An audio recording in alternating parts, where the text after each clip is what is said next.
وسلم أفضل الصيام بعد رمضان شهر الله المحرم أفضل الصلاة بعد الفريضة تحسد في الليل رواه مسلم উপস্থিত শ্রদ্ধেয় সম্মানিত আজকের জুমার মুসাল্লিয়ান ইকরাম, সর্বাগ্রে আমরা সেই মহান করুণাময় রব্বুল আলামিনের প্রশংসা, তিনার হিন্দুস্তানা তিনার তারিফ করি, যিনি আমাদিগকে এই জামে মসজিদে আসার বসার ইবাদতের উদ্দেশ্যে উপস্থিত করেছি। সকলে বলে আলহামদুলিল্লাহ।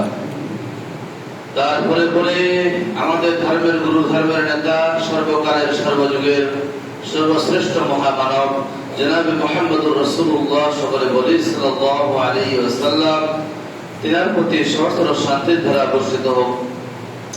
আল্লাহুম্মা সাল্লি আলাইহি ওয়া সাল্লিম বারিক আলাইহি। আমি আপনাদের সম্মুখে পবিত্র কালাম অর্থাৎ কোরআনুল কারীম থেকে সূরা তাওবা আয়াত নাম্বার 36 তেলাওয়াত করেছি।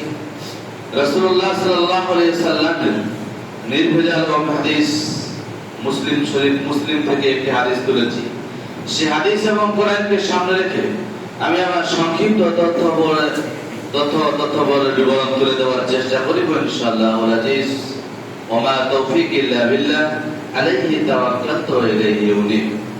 সেই বিষয় হচ্ছে মুহররম মাসের আশুরায়ে মুহররমের করণীয় অবর্জনীয়, কি করবেন, কি থেকে বাদ থাকবেন, সে বিষয়ে দুটি কিছু কথা আলোচনা করে আমি আমার খুতবা এখান থেকে টানবো ইনশাআল্লাহ, এবং আপনারা সেটা মাথায় শুনে মস্তিষ্কের মধ্যে ধারণ করে সেটাকে আমলে পরিণত করার চেষ্টা করবেন ইনশাআল্লাহ। আল্লাহুম্মা আমিন। যাই হোক, যে আমরা জানি এই যে আল্লাহ তাআলা আসমান জমিন সৃষ্টি করেছেন বটে, কিন্তু 12টি মাস যে রয়েছে সেটা আমরা ইংরেজির দিক দিয়ে 12টি মাস গোনাই, আরবির দিক দিয়েও 12টা মাস গোনাই, বাংলার দিক দিয়েও 12টা মাস আমরা গণতি করছি। কিন্তু বড় দুর্ভাগ্যের বিষয় অনেক আমরা মুসলিম যে কখন আরবি গেল, কখন আরবি আসলো, কোন মাস চলছে, কোন মাস ঢুকলো, এই বিষয়ে আমাদের নলেজ নেই, খুবই কম নলেজ মানুষের মধ্যে থাকে। কিন্তু যেটা ইংরেজি মাস, বাচ্চা 2 বছর 3 বছর বাচ্চাকে বলো না কত তারিখ, বলে দিবে জুন মাসের 19 তারিখ। কোন সাল, 2026 সাল বলে দিতে পারবে, কিন্তু তাকে যদি ইংরেজি আরবি জিজ্ঞাসা করা হয় পারবে না।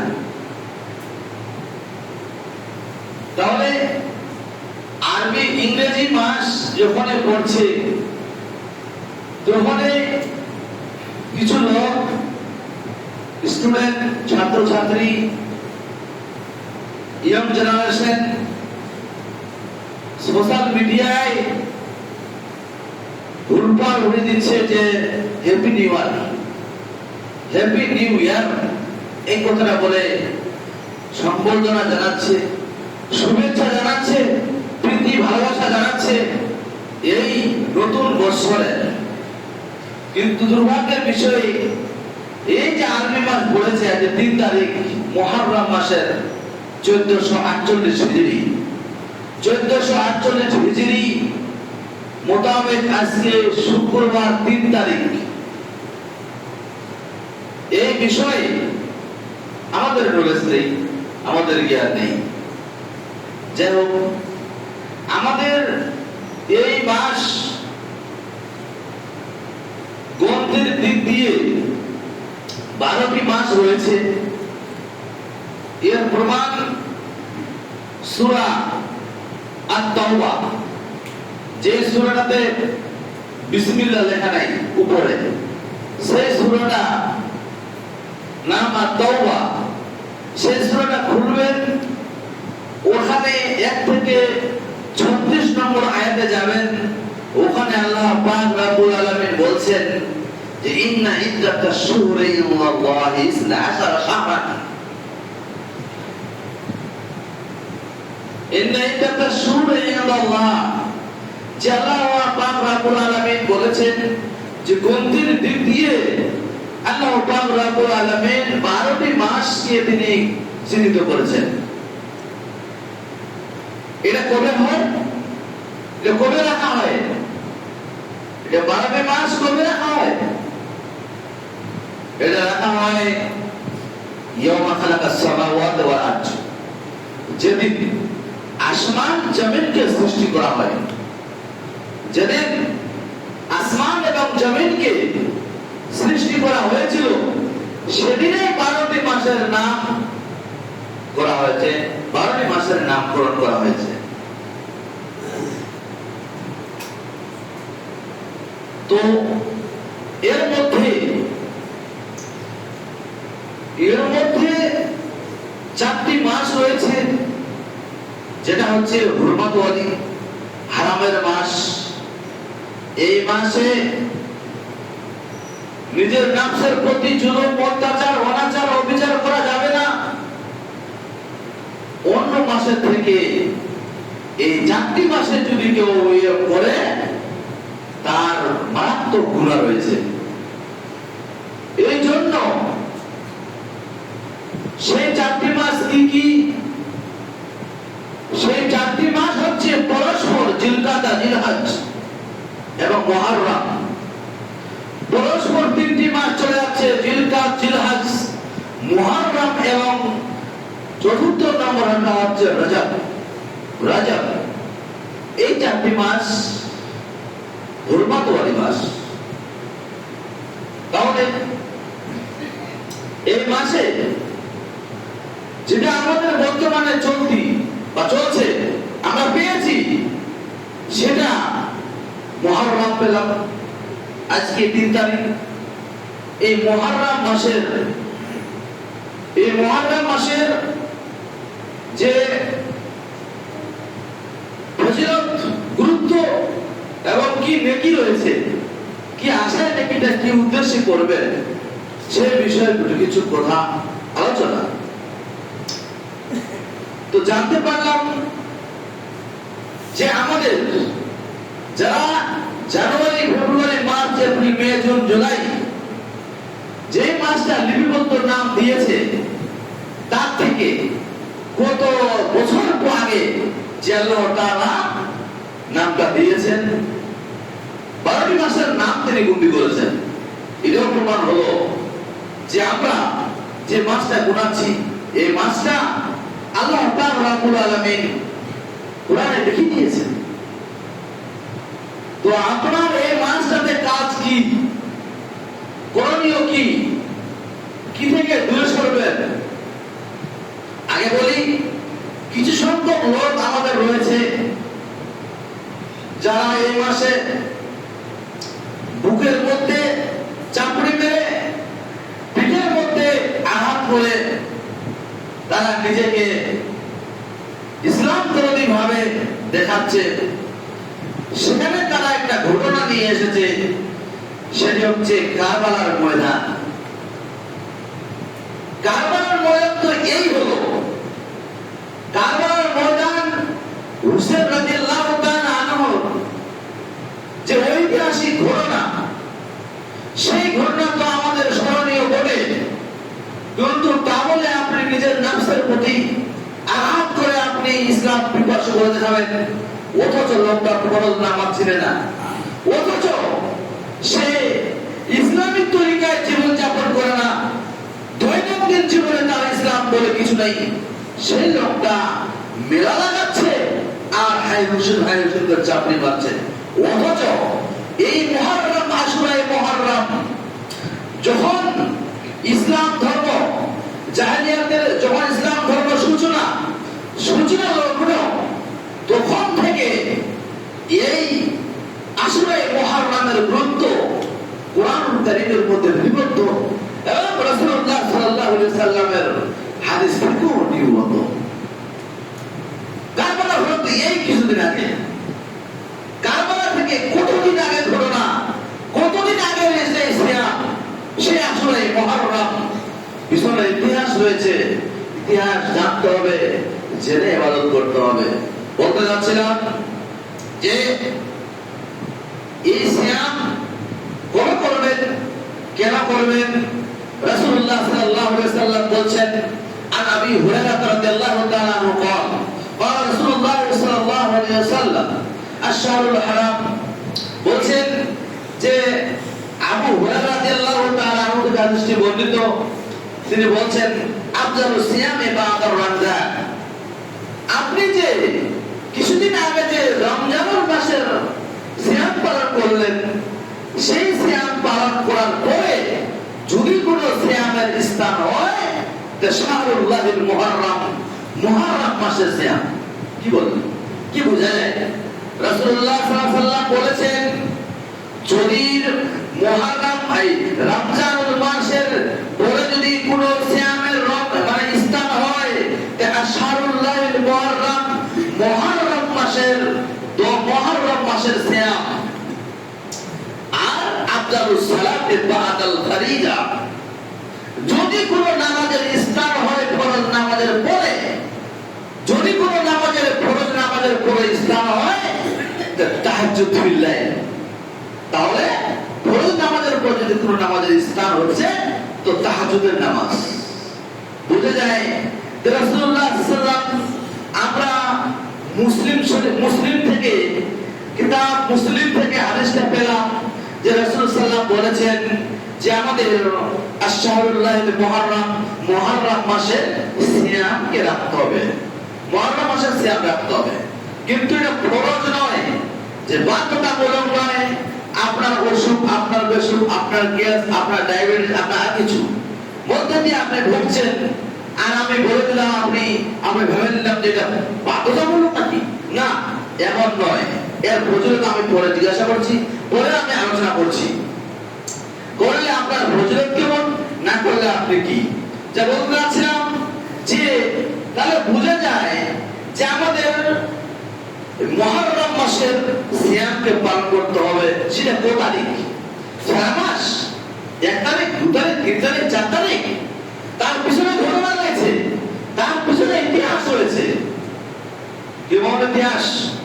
রাসূলুল্লাহ সাল্লাল্লাহু আলাইহি ওয়াসাল্লাম যখন মক্কা থেকে মদিনায় পদার্পণ করলেন, তখন মদিনায় গিয়ে দেখছে মানুষেরা সিয়াম রেখেছে, সিয়াম রেখেছে, রোজা রেখেছে। রাসূলুল্লাহ সাল্লাল্লাহু আলাইহি ওয়াসাল্লাম জিজ্ঞাসা করলেন, তোমরা এই সিয়াম কিসের রাখো, কি উদ্দেশ্যে এই সিয়াম রেখেছো? ইহুদিরা বলছে, তারা বলছে, বনি ইসরাইল বলছে যে এই দিন অর্থাৎ 10 মুহররমের দিনে আমাদের নবী মুসা আলাইহিস সালাতু ওয়াস সালাম ফিরআউনের কবল থেকে নাজাত পেয়েছিলেন।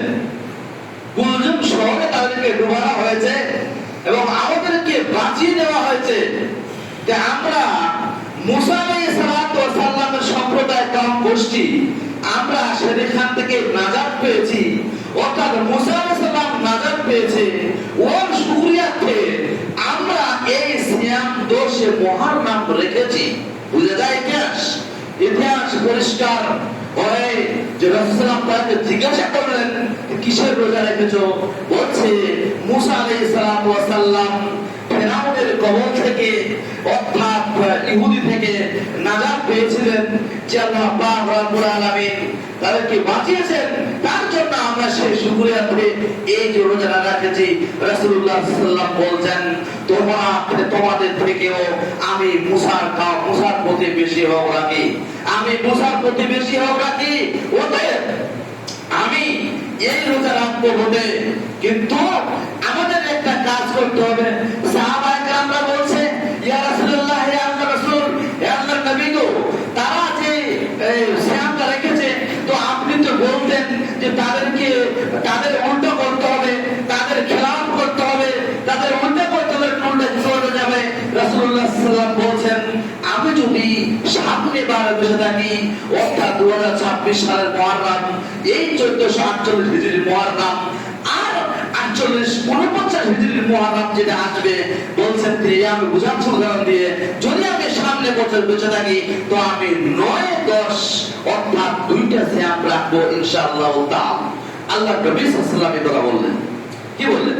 নবী বললেন, যদি আমি বেঁচে থাকি সামনে বছর অথবা 2027 সালে যদি আমি বেঁচে থাকি, তাহলে আমি কি করব?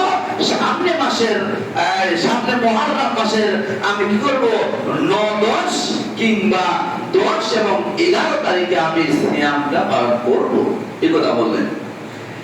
উলামায়ে কেরাম বলছেন 9-10 নবী করিম সাল্লাল্লাহু আলাইহি ওয়াসাল্লাম নির্দিষ্ট করে বলেছেন, কিন্তু উলামায়ে কেরাম বলছেন কেউ যদি 10-11 রাখতে চায় তা রাখতে পারে, কোনো সমস্যা নেই, কোনো সমস্যা নেই। কিন্তু 9-10টা 9-10 রাসূলুল্লাহ সাল্লাল্লাহু আলাইহি ওয়াসাল্লাম এই কথা বললেন, কিন্তু সেই বছরে আল্লাহ নবী সাল্লাল্লাহু আলাইহি ওয়াসাল্লাম অর্থাৎ হযরত মুহাম্মদ রাসূলুল্লাহ সাল্লাল্লাহু আলাইহি ওয়াসাল্লাম তিনি ওই বছরে পরলোক গমন করেন, মৃত্যুবরণ করেন, তিনি আর রোজা রাখা হয়নি। অতএব রাসূলুল্লাহ সাল্লাল্লাহু আলাইহি ওয়াসাল্লাম সাহাবাদেরকে সাহাবারা শুনেছেন এবং হাদিস থেকে এটাই প্রমাণ হচ্ছে যে আমরা 9-10 অথবা 10-11 সিয়ামটা পালন করার চেষ্টা করব ইনশাআল্লাহ তাআলা, ইনশাআল্লাহ। তাহলে এই ইতিহাস রয়েছে, ইতিহাস খুঁজে পেলাম আমরা যে আমরা কোথা থেকে রোজাটা করব, কোথা থেকে সিয়ামটা পালন করব। আজকে যেগুলো ধর্মঘাট বাজে বা কিছু হয়, সেগুলো সেই দিন কারবালার দিনকে স্মরণ রেখে, কিন্তু না, সেটা শরীয়ত সাপোর্ট করে না। ধর্মঘাট বা কিছু আপনাকে জুলুম করা হয়নি, আপনি এইটার দিকে লক্ষ্য রাখুন।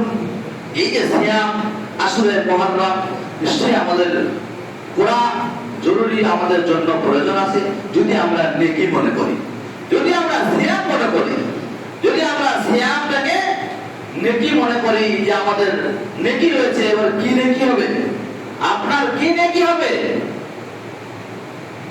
কাতাদা রাদিয়াল্লাহু তাআলা আনহু থেকে হাদিসটি বর্ণিত, রাসূলুল্লাহ সাল্লাল্লাহু আলাইহি ওয়াসাল্লামকে জিজ্ঞাসা করা হচ্ছে বা রাসূলুল্লাহ সাল্লাল্লাহু আলাইহি ওয়াসাল্লাম বলছেন, কেউ যদি এই মাস অর্থাৎ মুহররম মাসের 9-10 কিংবা 10-11 মাসে যদি সিয়ামটা পালন করে, তাহলে তার বিগত 1 বছরের গুনাহ মাফ হবে। সুবহানাল্লাহ হবে। আপনি কি বুঝতে পারা যায়? প্রচলিত হয়ে আছে যে রাসূলুল্লাহ সাল্লাল্লাহু আলাইহি ওয়াসাল্লামকে জিজ্ঞাসা করা হচ্ছে, কাতাদা রাদিয়াল্লাহু তাআলা আনহু বলছেন যে আমরা যদি এই মাসে সিয়ামটা রোজা পালন করি, তাহলে আমাদের ফজিলতটা কি, আমাদের নেকিটা কি? বলছেন রাসূলুল্লাহ বলছেন, তোমাদের বিগত 1 বছরের গুনাহ মাফ করা হবে। আমরা বুঝতে পারি, কিন্তু আমাদের বিষয় হচ্ছে আমাদের পালন করাই কঠিন, পালন করাই কঠিন। যাই হোক, আমরা যারা মনে করবো যে নেকি রয়েছে, ফজিলত রয়েছে, এই নেকির উদ্দেশ্যে, সওয়াবের উদ্দেশ্যে যারা আমরা আগ্রহী, নিশ্চয়ই আমরা সিয়ামটুকুটাকে পালন করার চেষ্টা করব। আল্লাহ পাক রব্বুল আলামিন যেন আমাদের সহিহ সালামত রেখে আমরা যেন সেই সিয়ামগুলোকে পালন করতে পারি। সবাই বলুন আমিন, সবাই বলুন আল্লাহুম্মা আমিন। যারা আমরা সুস্থ, যারা আমরা আজকে সুস্থ রয়েছি, তারা যেন আমরা সিয়ামটাকে পালন করি। এবং এর আরো ফজিলত রয়েছে। মনে করেন আমি এই সিয়াম 2027 সালে নাও পেতে পারি, আপনার নাও জুড়তে পারে কপালে। এই সিয়াম যদি আপনি পালন করেন এবং ভাবছেন যে আমি সিয়াম পালন করেছি, কিন্তু যারা পালন করেছে তাদেরকে আমি ইফতার করাবো, তাদেরকে ইফতার করাবো এই কটা দিন, তো আপনার নেকি কি আছে? মিসলু আজরিহি, আপনি ডবল নেকি পাবেন। একটা মানুষ যদি আরেকটা মানুষকে ইফতার করায় কিছু সংখ্যক খাবার দিয়ে বা কিছু পানি দিয়ে বা জল দিয়ে বা খেজুর দিয়ে ইফতার করায়, তো তার ডবল নেকি রয়েছে। আমরা বুঝতে পারলাম নিশ্চয়ই নেকি রয়েছে, নিশ্চয়ই সওয়াব রয়েছে। এই সওয়াবকে আমরা আজকে হেয় মনে করি, নেকিকে হেয় মনে করি। যখন আমরা এই ইহকাল ছেড়ে পরকালে পদার্পণ করব, তখন আমরা বুঝতে পারবো সওয়াবের মূল্যটা কি, তখন আমরা বুঝতে পারবো নেকির মূল্যটা কি। ছোট নেকিকে ছোট নেকি মনে করেন, বড় নেকিকে বড় নেকি মনে করেন না। আপনি ছোটকে ছোট মনে করেন না, বড়কে বড় মনে করে সমস্ত কিছু ইবাদত বন্দী করার চেষ্টা করুন। এর মাত্র উদ্দেশ্য হচ্ছে আপনি সেই ইবাদতের উদ্দেশ্যে রাসূলুল্লাহ সাল্লাল্লাহু আলাইহি ওয়াসাল্লাম, আমাদের প্রফেট, লাস্ট প্রফেট হযরত মুহাম্মদ সাল্লাল্লাহু আলাইহি সাল্লাম যে বার্তা দিয়ে গেছেন, সেই বার্তা অনুযায়ী আমাদেরকে সেই সিয়াম, সেই রমজান, সেই সিয়াম এবং সেই আমাদের রোজা, আমাদের সালাত, আমাদের হজ, আমাদের যাকাত, এই সমস্ত প্রকারের হুকুমে পালন করার জন্য আল্লাহ পাক রব্বুল আলামিন তৌফিক এনায়েত করে। সকলে বলুন আমিন। আল্লাহ পাক রব্বুল আলামিন আমাদের সবাইকে সুস্থ রেখে আমরা যেন সেই সিয়ামকে ভালোভাবে পালন করতে পারি। সকলে বলুন আমিন। আল্লাহুম্মা